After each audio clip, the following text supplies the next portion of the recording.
As our political leaders will slowly make their way back to Canberra over the next couple of days to be part of this economic summit that we'll talk about a lot in the next few days, a new opinion poll, in fact, a couple of opinion polls have dropped tonight. They show that the Labor Party has become more popular since the last federal election. So despite the fact that people like myself and certainly many others are saying that there's lines that have been crossed and terrible moments that have taken place, the Labor Party's popularity is more popular than ever before in recent years, and certainly close to 60-40 now, many months after the federal election. People always write emails to me saying, stop talking about the federal election. Well, I can't replace it with any other scoreboard. It is the one that you might like to forget, but it's the one that's up and must be seen. But rather than high-fiving Labor, guess who's doing really well out of these polls? One Nation. Now, One Nation just came off a absolutely ripping election where they got senators in New South Wales and Western Australia, as well as Malcolm Roberts getting another 6 years in Queensland. So One Nation will have at least 3 senators for the next 6 years. Pauline is up in 3 years' time. Fingers crossed, our dear friend Lee Hanson, well, she will be another that'll be coming from Tasmania sooner rather than later. But let's have a look at the latest Resolve poll when it comes to the standing of the individual parties. Labor, 37%, up 3. The LNP, down to 29%. That's down from 3% after the last election. They're in a world of trouble.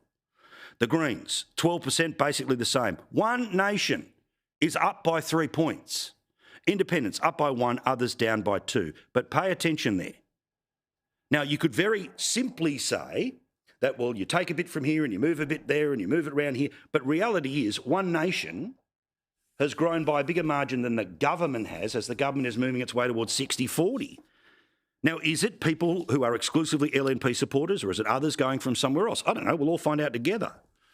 But one thing I promise to do over the next 3 years is to always be honest, which to be honest, and you never get credit for this, but over the past 3 years, I was honest about the polls.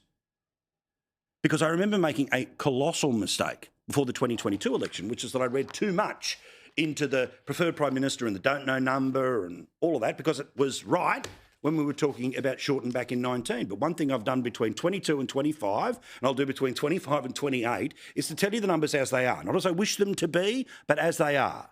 And contrary to the popular belief of those, including many in the young Liberal set, who want to pretend that the Liberal Party never had any chance of getting anywhere near government, they were holding, of course, the two-party preferred lead until February, and then it collapsed, principally because interest rates, apart from everything else, and there was a lot of everything else. Interest rates fell in February, Trump tariffs in February. All right? Those were the determinant factors that certainly started the big run that resulted in where it is, and a run that has not stopped since the election. In the Resolve poll, they published the comments of people who partake in their surveys about what they are thinking of politics of the day. Now, they pick them, so I don't know from what other sample we could pick their comments, but here are some of the people who are saying what they are thinking about the polls that show a surge for One Nation and, of course, the government continuing to rise post the election. With the Liberals in decline, we need to look to other alternatives to Labor. I'm not happy with Albanese. He's just ignored the algal bloom here in South Australia. Labor achieved nothing, but unfortunately the Libs have become a bit more of a joke in recent years. At least the Liberals are a more appealing leader now. It's really about picking the lesser of two evils at the moment. That's what it feels like.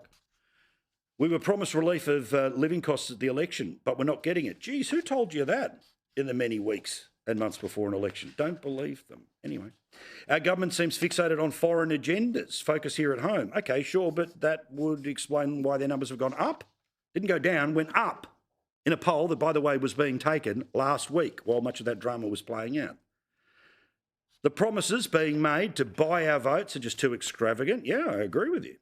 The Liberals saying that they wanted to suck up to Donald Trump has just put me off for good. Well, they never did. Meaning, of course, you don't get your news from sources like ours where we will show you how the sausage is made, including the BS that often the media puts into it.